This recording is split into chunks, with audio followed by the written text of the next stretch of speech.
En une semaine, vous allez écouter tous les jours ou même 24 heures sur 24 pendant une semaine et bouf, vos oreilles vont se déboucher. Il faut beaucoup de temps et il vous faut avoir ce qu'on appelle les apports compréhensibles. Rendre le message que vous écoutez compréhensible afin que vous vous appropriez les sons pour pouvoir bien les prononcer et la compréhension de ces sons qui transmettent un message en anglais. Donc il vous faut recevoir les sons et comprendre le message.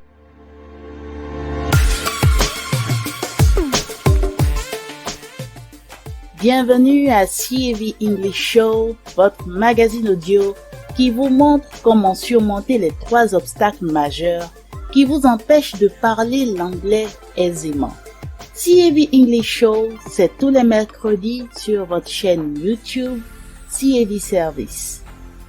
CAV English Show, un magazine produit par CAV Service, cabinet de coaching en anglais et de production audiovisuelle. Avec CAV English Show, parler l'anglais n'est plus un mystère.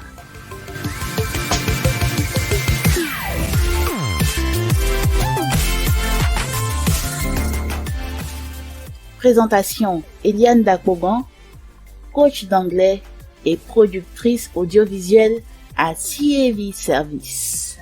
Service de communication d'éducation pour des actions de valeur.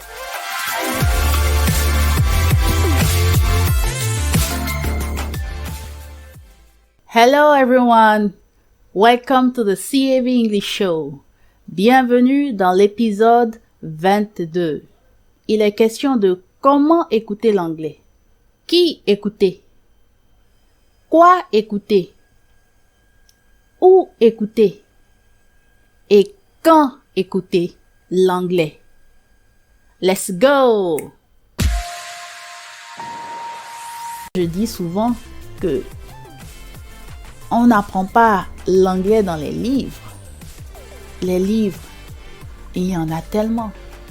Les livres, vous en avez lu. Des leçons de grammaire, vous en avez écrites. Des tas et des tas de fois. Vous avez des cahiers de leçons d'anglais. Vous avez des livres de grammaire. Avec Coach Eliane, il n'y a pas de livre de grammaire, pas de cahier de leçons. Rien de tout cela. Mais il y a juste des éléments pour vous permettre d'enregistrer, d'écouter et si possible de visualiser. Voilà la formule Z. Écouter pour parler avant de lire et écrire. C'est aussi simple que cela. Alors pour quelqu'un qui veut pouvoir parler l'anglais aisément, qu'est-ce qu'il a à faire? Il n'a qu'à écouter l'anglais. Bon, on sait déjà pourquoi écouter. Il faut écouter pour parler. Tant que vous n'écoutez pas, vous ne pouvez pas parler. Tant que vous n'écoutez pas l'anglais, vous ne pouvez pas parler. Alors, il faut écouter. C'est important. Le pourquoi, c'est OK. Donc, mais écouter, oui. Mais comment?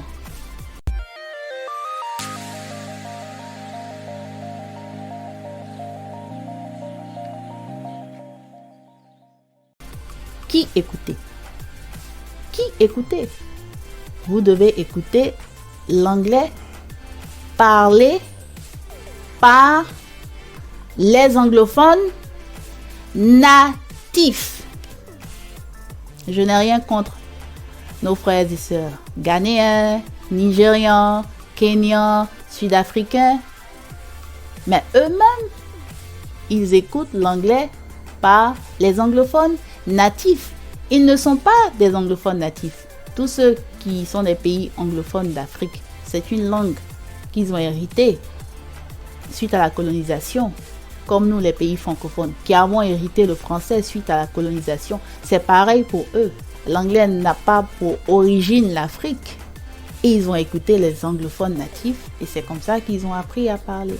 Même si dans les écoles, vous avez des professeurs anglophones de ces pays. Au Ghana, vous avez des professeurs ghanéens dans les écoles. Toujours est-il que dans les médias, à la radio, à la télévision, il y a une bonne dose d'anglais parlé par les anglophones natifs. Et qui sont les anglophones natifs? Les Britanniques, donc du Royaume-Uni, l'Angleterre, voilà, et les Américains, voilà. Et on peut étendre Canadiens, Australiens, Néo-Zélandais, vous voyez. Donc tout le Royaume-Uni, ok, le Canada, les États-Unis, l'Australie, la Nouvelle-Zélande, voilà essentiellement les pays dits anglophones natifs. Ils ont tous pour origine l'Angleterre, ok, le Royaume-Uni de Grande-Bretagne et d'Irlande du Nord, dont la capitale, si on peut le dire ici, ainsi est l'Angleterre, ok. Ce sont eux les anglophones natifs. Donc qui écouter? Ce sont ceux-là qu'il faut écouter. Voilà pourquoi dans mon programme de coaching, je vous guide, je vous emmène à écouter ces anglophones natifs, bien qu'étant dans votre pays francophone. C'est une formule que j'ai moi-même appliquée depuis 20 ans. Depuis 2002. 2022, ça fait 20 ans que j'écoute constamment, régulièrement, passivement, intensivement, activement les anglophones natifs. Donc, qui écouter? Les anglophones natifs. Quoi écouter? Qu'est-ce qu'il faut écouter? Faut-il écouter des dialogues, des conversations, des films, de la publicité, des formations, peu importe. Une variété de choses. Le but, c'est de pouvoir utiliser la langue, communiquer. Comprendre et vous faire comprendre. Comprendre et vous faire comprendre. Droit, mécanique, tout ça, c'est pas mon métier, c'est pas mon domaine, c'est pas ma vocation. Mais je peux échanger avec des médecins, je peux échanger avec des juristes. Est-ce que vous voyez en fait? Il y a des vocabulaires propres à des domaines d'activité. Voilà pourquoi ce que vous devez écouter, même si vous avez un domaine d'activité propre, ce que vous devez écouter à la base, c'est le cœur de la langue. J'ai voulu le dire en anglais, the core of the language, le cœur de la langue. Et le cœur de la langue, ce sont ces 3000 mots que vous devez avoir, parce qu'avec ces 3000 mots, vous pouvez après aller faire des ramifications en médecine, en droit, en comptabilité, en gestion et tout ça. Toutes ces catégories ont des groupes de mots, des champs lexicaux, champs lexical, champs sémantiques, voilà, propres à leur domaine. Ce sont des spécialisations, ok? Mais quand vous voulez être à l'aise en anglais, dans 97% des cas, il vous faut 3000 mots qui sont communs à tous les corps de métier, à tous les domaines d'activité, à tout ce qu'on peut faire comme communication globalement dans la langue anglaise. Alors, qu'est-ce qu'écouter? Il faut écouter le cœur de la langue. Et le cœur de la langue, où est-ce que ça se trouve? Le cœur de la langue, au-delà des spécialités, des spécificités, des branches, des catégories professionnelles, le cœur de la langue se trouve dans les histoires. Voilà pourquoi, dans les solutions CIV English, nous avons les histoires, des histoires audio et vidéo. Où écouter? Où les écouter? Où? Faut-il forcément aller aux États-Unis pour les écouter? Non, pas besoin. Vous pouvez rester ici et les écouter. Mais si vous n'avez pas d'amis anglophones, où trouver ces anglophones qui parlent et passer votre temps à les écouter activement? Aujourd'hui, il n'y a pas d'excuse parce que vous avez, par exemple, YouTube. Mais attention, attention. Je dis vous avez YouTube, mais YouTube c'est comme un vaste océan. YouTube c'est comme un vaste océan et si vous n'y prenez garde, vous pouvez vous y perdre. Donc attention. C'est pourquoi vous avez besoin, si vous ne savez pas vous y prendre, d'un coach qui vous guide, qui vous aide à extraire, ok, la substance anglophone, la substance des sons anglais dont vous avez besoin pour améliorer votre niveau en anglais à travers YouTube. Mais pas que. En dehors de YouTube, il y a d'autres possibilités. Vous avez par exemple les chaînes anglophones qui émettent en FM dans vos pays francophones. Comme par exemple ici en Côte d'Ivoire, vous avez la Voice of America, VOA, ok, la voix de l'Amérique. Il y a des heures où ça émet en anglais, voilà. Mais à l'époque, je me rappelle, il y a 20 ans, ça émettait pour la première fois en FM à Abidjan et c'était 100% anglais. Voilà, ça c'était la belle époque. Au début où je commençais à écouter intensement, en 2002, boum, je crois que c'était en septembre 2002, la voix de l'Amérique émet en FM. 100% de l'anglais, 24 heures sur 24, 7 jours sur 7. Et maintenant, il y a beaucoup plus de français que d'anglais. Mais vous pouvez avoir la version 100% en anglais en ligne. Voilà. Donc, en ligne, en dehors de YouTube, vous avez des radios en ligne. Vous avez des chaînes de télévision. Si vous n'avez pas le câble, les télévisions câblées, si vous n'êtes pas abonné à ces télévisions câblées, vous avez Internet. Donc, il n'y a pas que YouTube. Il y a les chaînes de télévision qui émettent en ligne, des radios qui émettent en ligne sur Internet. Voilà. Et en plus de la voix de l'Amérique, il y a bien entendu, et celle-là même était là bien avant la voix de l'Amérique, en Côte d'Ivoire, il y a la British Broadcasting Corporation, la BBC, la fameuse BBC. Voilà, donc BBC c'est pour l'anglais britannique et VOA c'est pour l'anglais américain. Donc vous avez ces deux grandes tendances en matière d'anglais natif. Vous avez deux bonnes sources. Si vous n'avez pas la connexion Internet, vous avez ces choses. BBC et la voix de l'Amérique. Mais encore, vous cela vous mettre écouter, est-ce que vous pouvez comprendre comme ça? C'est mieux que rien, mais il faut aller un peu plus loin.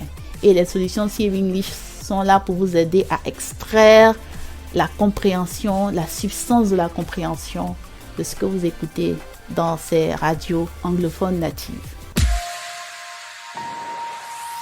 Quand écouter? Il y a 24 heures dans une journée. Il y a 7 jours dans une semaine. Je pose la question à ceux qui me contactent pour la première fois. Quelle est la dernière fois que vous avez écouté l'anglais? D'autres me disent, oh, il y a longtemps, il y a 2 semaines, il y a 3 semaines. Pour pouvoir parler, c'est inadmissible. Il ne faut pas qu'il y ait un trop grand intervalle de ce genre. Non, il faut écouter constamment. Donc, à quelle fréquence écouter? Tous les jours. Combien d'heures par jour? Moi, je dis minimum 1 heure. Ok. Moi, qu'est-ce que je fais? J'écoute des heures. Je me donne minimum 2 à 3 heures, voire plus 4 heures d'anglais dans les oreilles par jour. Je le fais depuis 20 ans. 20 ans, je vous dis. Donc, ce n'est pas un sprint, c'est un marathon. Et je suis toujours en train de progresser, en train d'apprendre de nouvelles choses, en train de m'améliorer. Voilà. Donc, c'est une aventure longue. C'est un grand voyage. Je ne vais pas vous dire que vous allez y parvenir en 1 semaine. Vous allez écouter tous les jours ou même 24 heures sur 24 pendant 1 semaine et bouf, vos oreilles vont se déboucher. Non, c'est pas ça. Il faut bien plus que ça. Il faut beaucoup de temps et il vous faut avoir ce qu'on appelle les apports compréhensibles.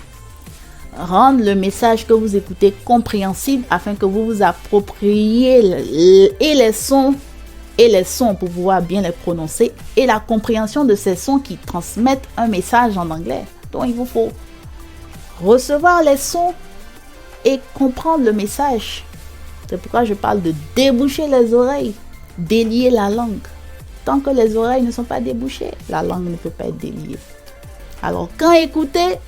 De façon régulière, très très fréquente.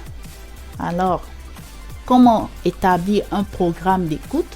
Voilà, dans les solutions CIV English, que ce soit le CIV English Club ou le CIV English Chatroom, vous avez un programme d'écoute à suivre avec assez de rigueur pour pouvoir atteindre les objectifs. Quand écouter? Tenez-vous bien. Les experts, les linguistes disent qu'il a fallu 16 000 heures d'écoute à un enfant âgé de 5 ans pour pouvoir parler avec 2000 mots. Parler aisément avec 2000 mots. 16 000 heures produisent 2000 mots pour un enfant âgé de 5 ans.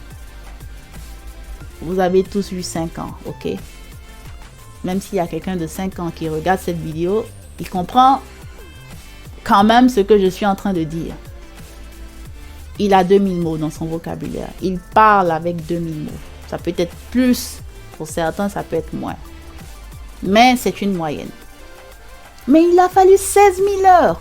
Que ce soit un enfant anglophone, ok, qui parle l'anglais, un anglophone natif à l'âge qui est âgé de 5 ans, prenez un petit américain ou un petit britannique âgé de 5 ans, il a en moyenne 2000 mots dans son vocabulaire.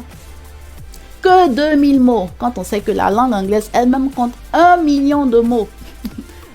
Voilà, et un adulte, quelqu'un qui n'a plus 5 ans, il a en moyenne 20 000 mots, ok, 20 000 mots. 18 ans, 20 ans, voilà, en moyenne 20 000 mots. Moi, après 28 ans d'expérience passée avec l'anglais, quand je compte l'année où j'ai commencé à apprendre l'anglais à l'école en classe de CM2, plus les 7 ans passés de la 6e à la terminale, ça fait 8 ans, plus les 20 ans, l'année 2002 jusqu'en 2022, ça fait 28 ans. J'ai passé un test récemment, un test coordonné par Dr. Paul Nation, un grand linguiste néo-zélandais que je mentionne dans le premier épisode du CVE Show. J'ai passé ce test et ce test révèle que j'ai 10 000 mots dans mon vocabulaire. Après 28 ans. Pas mal. Voilà, vous voyez, mais avec ces 10 000 mots, je m'en sors. Qui plus est, ces mêmes experts expliquent qu'avec seulement 3000 mots, on peut s'en sortir dans 97% de la communication orale en anglais. Que ce soit dans la vie quotidienne ou dans la vie professionnelle, on a besoin de 3000 mots. 3000 mots, c'est suffisant. Donc vous voyez, enfant de 5 ans, 2000 mots, travailler, socialiser, 3000 mots. C'est qu'un écart de 1000 mots, mais c'est largement suffisant pour parler l'anglais couramment. Alors, comment on fait pour avoir tous ces 3000 mots? Déjà, on parle de passer 16 000 heures pour avoir 2000 mots. Et 16 000 heures, si c'est compté en termes de 24 heures, ça équivaut à 2 à 3 ans. Donc, pour un enfant qui a 5 ans, il a l'équivalent de 2 à 3 ans d'apport compréhensible de l'anglais à l'oral, essentiellement par l'écoute. Il a écouté. Donc, quand écouter, c'est en fait combien de fois écouter? Vous voyez, il faut écouter énormément. Donc, il faut écouter, je sais pas moi, tous ces peut-être 10 000 mots, 30 000 mots, voilà. Mais ce qui sera utile pour communiquer, ce que vous allez utiliser, en général, ce sera 3000 mots. Vous voyez, ça va commencer par 2000 mots la base, ensuite 3000 mots et même plus. Moi aujourd'hui, on me dit que j'en ai 10 000. Bon, donc c'est pas vraiment le nombre de mots qui est important, c'est la capacité à communiquer. Parce que si vous me demandez de faire la liste de ces mots, je ne saurais le faire. Vous voyez, je ne saurais le faire. Et c'est pas ça en fait le plus important, parce que un enfant qui parle, un enfant de 5 ans qui parle, est-ce qu'il peut vous faire la liste de tous les mots qu'il connaît? Non. Mais les experts, eux, ont pris leur temps, des études, voilà, pour compter. Voilà, donc compter ces mots, c'est pas ça le plus important. C'est juste des indicateurs, en fait. Mais c'est pour vous dire qu'il faut vraiment beaucoup écouter. Et écouter de façon répétitive les mêmes choses. C'est comme ça que ça se fixe dans la mémoire. C'est la répétition qui fixe les mots dans la mémoire. Et pas que la répétition dans le contexte, dans plusieurs différents contextes. Thank you very much for listening and see you next time. Bye bye.